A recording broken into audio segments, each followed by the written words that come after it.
बिस्मिल्लाहिर्रहमानिर्रहीम। अस्सलाम वालेकुम।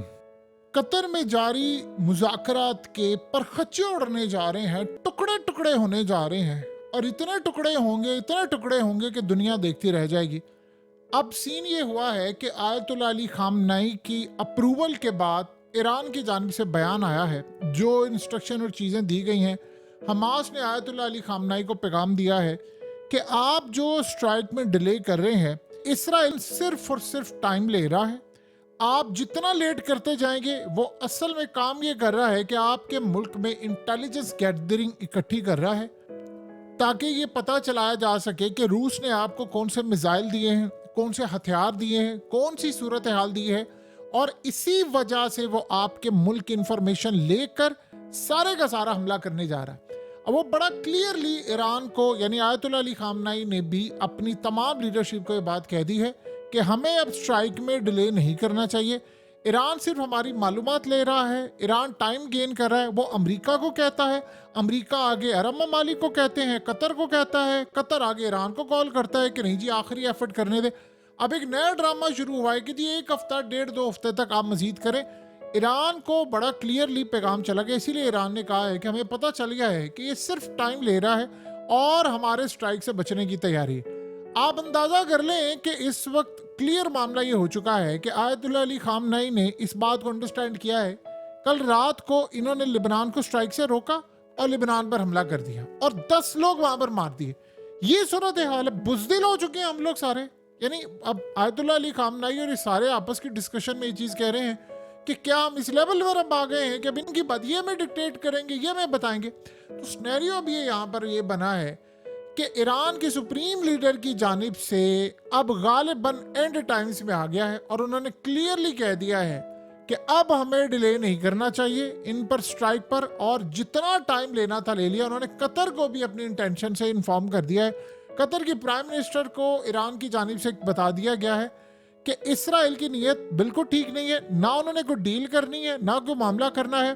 सो लिहाजा अब हम बाउंड नहीं है इस बात पर कि हम स्ट्राइक ना करें। हम अपनी इंडिपेंडेंट पॉलिसी अब बनाएंगे और जो भी, यानी हमने हमला करना आज कर दे, कल कर दे, परसों कर दे, लेकिन अब हम हमले से पीछे नहीं हटने वाले। अमेरिका और बाकी ताकतें, अगर अमेरिका इतना सिंसियर है तो वो ईरान के खिलाफ इसराइल को असला और ये तमाम बहरी बेड़े उसके करने क्या है। अगर उसको इतना ही शौक है, उन्होंने कहा कि सिर्फ इसराइल टाइम गेन कर रहा है। अगर इनडायरेक्टली आप ये बात समझना चाहते हैं तो इसको इस तरह समझें कि ईरान की हो गई है बस। ईरान ने बस क्लियरली कर दिया है कि बस इनफ इज इनफ, जितना पागल बनाना था बना लिया, हमने चांस देना था इससे पहले। क्योंकि कतर ने ये रिक्वेस्ट की थी कि देखिए आप हमारे कहने पर एक चांस दे दे, हमारे कहने पर चांस दे दे, हम एक दफ़ा आपसे कह रहे हैं। यानी आप सोचें कि ये सूरत हाल थी कि कतर ने उनसे स्ट्राइक रुकवाया और कहा नहीं आपने अभी स्ट्राइक नहीं करा, अभी आप थोड़ा वेट कर ले, सिर्फ हमें थोड़ा टाइम दे दे। तो अब आयतुल्ला अली खामनाई ने बड़ा क्लियरली कतर को पैगाम दे दिया है कि अब बस हो गई है हमारी, अब ये मामला यहाँ पर नहीं होने वाला और ईरान अब जो करेगा वो क्लियर करेगा। यानी बड़ा क्लियर है कि अब ईरान स्ट्राइक के लिए तैयार है। देखिए सिचुएशन पूरी दुनिया की इतनी तेजी से बदल रही है कि किसी पर कहीं पर कुछ भी हो सकता है और ये मामला जंग की तरफ जा रहे हैं। आप मिसाल के तौर पर इंडिया में देखें, इंडिया में हुआ यह है कि रूस बार बार वार्न करे। अब इंडिया में रिसेंट एक केस हुआ है जो इतना दर्दनाक है कि उसकी मजम्मत के लिए अल्फाज ही नहीं है। वहां पर एक लेडी डॉक्टर के साथ ज्यादती हुई है और बहुत सारे लोगों ने किया और उसको बाद में मार दिया। अब सड़कों पर आ गए हैं डॉक्टर सारे और उन्होंने वहां पर कर दिया हड़ताल। ये कलकत्ता से शुरू होता है और उसके बाद बढ़ते बढ़ते ये पूरे मुल्क में बाईसा ऐसा फैलने वाला है। अब सीन यहाँ पर ये है कि ये जो सीन यानी केस हुआ है, इसमें उन्होंने कहा है कि हम यहाँ पर किसी सूरत अब काम नहीं करेंगे जब तक इनको सजाएं नहीं होती। अब वो गिरफ्तारी नहीं, वो कह रहे हैं जी इनको बस अभी केस करें, सजाए मौत, अब नहीं, इसे नीचे में नहीं आना। अब ये केस इतना बड़ा बनने वाला है कि 2012 में हुआ था, जिसके बाद आपको पता है नेटफ्लिक्स पर दिल्ली क्राइम के नाम से जो इन्होंने पूरी एक सीरीज बनाई थी, बड़ी क्लास की थी, इसमें नो डाउट बहुत ही क्लास की थी और इंडियन पुलिस ने उसमें किरदार बड़ा अच्छा अदा किया था। लेकिन एज यूजुअल हमेशा याद रखिएगा, अगर जुर्म की सजा आपने देनी है सालों बाद तो फायदा उसका कुछ नहीं है। जस्टिस डिले हो जाता है तो समझे जस्टिस मिला ही नहीं है। तो अब असल में साथ साथ वो वार्न कर रहे हैं इंडिया को कि आपने गौर करना है चीजों पर कि कोई नेचुरल इंसिडेंट भी हो जाता है, वाकया हो जाता है, उसको आपके खिलाफ कहीं इस्तेमाल ना कर लिया जाए तो तैयारी रहे, क्योंकि ये जो वाकया हुआ ये बिल्कुल नेचुरल था। यानी ऐसा नहीं है कि इसको पीछे से, ये कुछ बदतमीज जो वहां के घटिया लोग थे उन्होंने बेचारी एक डॉक्टर के साथ ज्यादती की, तो इसीलिए अब राइट है उनका, लेकिन इसमें इसको हाईजैक करने के लिए आगे ले हैं, ये एक अलग कहानी है। तो वो बड़े क्लियरली बता रहे हैं कि आपके मुल्क में कुछ हो सकता है, चीजें रातों रात बदल सकती हैं। फिर यानी आप ये सोचो क्योंकि आप रूस के साथ खड़े हैं तो दुनिया भर में चीजें तब्दील हो रही हैं। ईरान इसको देख रहा है, रूस इसको देख रहा है, इंडिया देख रहा है, अमेरिका देख रहा है, इसराइल, सारे देख रहे हैं और वॉच भी कर रहे हैं और फिर इंटरफेयर भी होगा। सो बार बार रूस वार्न कर रहा है कि चीजें खतरनाक है। इसी तरह अब रूस के साथ जो मामलात हैं उसमें भी ईरान ने डिस्कस ये किया है कि असल में रूस बार बार इंफॉर्मेशन दे रहा है कि ईरान को कि इसराइल और अमेरिका ये जो अभी थोड़ा सा टाइम गेन आपके स्ट्राइक और चीजों में आ रहा है, क्योंकि देखिए चाइना ने ग्रीन सिग्नल दे दिया हुआ है ईरान को हमले का। जब चाइना ने बात की कि उनका हक है और पूरी तरह होना चाहिए, और जब रूस ने बात की कि हम भी आजाद फलस्तीन रियासत की तरफ ही जाएंगे, दो कौमी रियासत की उन्होंने बात ही नहीं की, तो दोनों की जानिब से ग्रीन सिग्नल चला गया। अब हथियार भी चले गए, मिसाइल भी चला गया। अब असल में इजराइल कर ये रहा है अमेरिका के थ्रू और अपने जो एलिमेंट्स हैं उनके थ्रू सिर्फ ये जानने की कोशिश कर रहा है कि स्ट्राइक किस नौयत का होगा, कब होगा, हमारी तैयारी क्या होगी, हम उसको रोकने के लिए क्या इकदाम करें।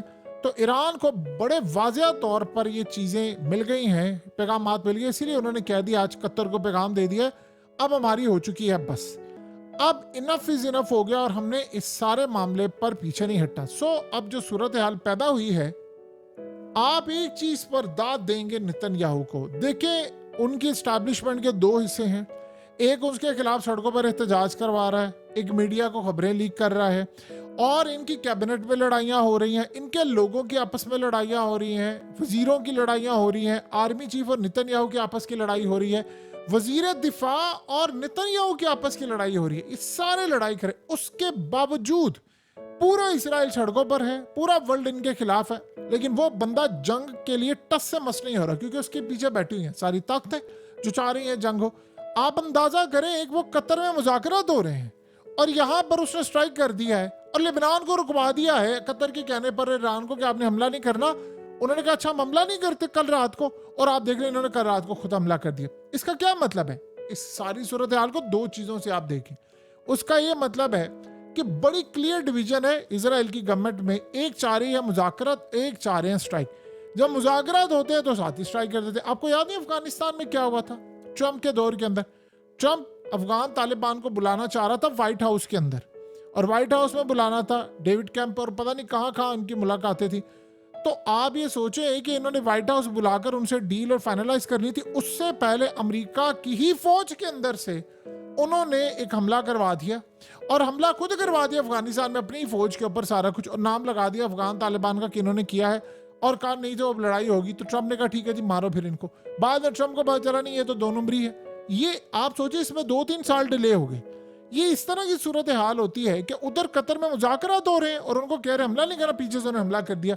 तो आयतुल्लाह अली खामनाई को चाइना की जानिब से भी क्लियर ग्रीन सिग्नल है, रूस की जानिब से भी सिग्नल है, और उनको बता दिया गया। इसीलिए उन्होंने अब अपने लीडरान की मीटिंग बुलाई, और मीटिंग बुलाकर उन्होंने बड़ा क्लियरली कह दिया है कि इसराइल सिर्फ हमें बना रहा है पागल। हमारे पास इस वक्त जो टाइम है उस टाइम में हमें हमला करना है और हमने ज्यादा डिले नहीं करना। अब अगर हम इसको डिले करेंगे तो ये हमला मुकम्मल तौर पर तबाही की तरफ जाएगा, और इसमें खदशा ये जाहिर किया गया है कि जैसे ही इसराइल को ये पता चल जाएगा कि ईरान ने हमला कैसे करना है, उसके पास मिसाइल सिस्टम क्या है, तो वो हो सकता है ईरान से पहले ही इन पर हमला कर दे। आप सोचो अगर कल रात को ईरान पर हमला कर सकते हैं, क्या गारंटी है कि वो कल रात को ईरान पर ना हमला कर देते? तो आप ये सोचें, जिन लोगों ने यानी ईरान के अंदर घुसकर इस्माइल हानिया को मार दिया, क्या गारंटी है कि वो कल को आयतुल्लाह अली खामनाई को ना मारे या उसको छोड़ दें, या नया प्रेसिडेंट आया फलाना। आप जो मर्जी कहानी कह लें, लेकिन एक बात तय है कि ईरान के पास अब टाइम थोड़ा है, इसराइल के पास भी टाइम थोड़ा है। ये ना हो कि ईरान उधर से हमला देर करता रहे, उधर से इसराइल जाकर उनकी न्यूक्लियर फैसिलिटीज उड़ा दे। आपको पता है कि कल ईरान के अंदर उनके वजीरों ने क्या बात की हैरान कुन तौर पर? वो कहते हैं कि हमें इसराइल का खुफिया पैगाम आया है कि हम आप पर एडमी हमला कर देंगे। आप अंदाजा करें, उन्होंने कहा कि आप करें फिर देखिए हम सारी ऑप्शंस खोल देते हैं। आप सोचें कि इस वक्त क्या सूरत हाल है, ईरान को रोका जा रहा है। वो फ्रांस कॉल करता है, कभी बरतानिया कॉल कर रहा है, कभी को फलाना मुल्क कॉल कर रहा है, कभी कतर कॉल कर रहा है और कह रहे हैं ईरान को आपने हमला नहीं करना, आपने नहीं हमला करना। और आप सोचें इसराइल ईरान को पैगाम दे रहा है कि मैं तुम्हारी न्यूक्लियर फैसिलिटीज उड़ाने वाला, उसको रोकते हैं आपने हमला नहीं करना, रात को लेबनान पर हमला कर दे। यानी आप सोचें ये दुनिया के अंदर आपने कभी कोई ऐसी कौम देखी है? क्या मतलब है इसका? वो जंग चाह रहे हैं। इसीलिए आयतुल्लाह अली खामनेई को बड़ा क्लियर पैगाम दिया है। उन्होंने कहा है कि शायद अब बस हो गई है, अब हमले के अलावा कोई चारा नहीं। और ऐसा लग रहा है कि ये समअप होने वाला मामला लास्ट मोमेंट्स है इसके, क्योंकि हमास ने डील रिजेक्ट कर दिया। उन्होंने कहा ये बकवास तमाशा कि नहीं हमारी फौज रहेगी, तुम्हारा क्या काम है? तो वो उन्होंने डील रिजेक्ट कर दिया तो बाकी सूरत हाल क्या रह जाती है? सो ईरान अब देर करे इससे पहले कि ईरान की फैसिलिटीज उड़ा दी जाए और बाद में वो लोग पछताते फिरें, क्योंकि इजराइल ने जंग करनी है। आप हमला करें ना करें, जवाब दें या ना दें, वो कहते हैं जी हमारा मुकद्दस टाइम है तो हमने तो हमला करना है।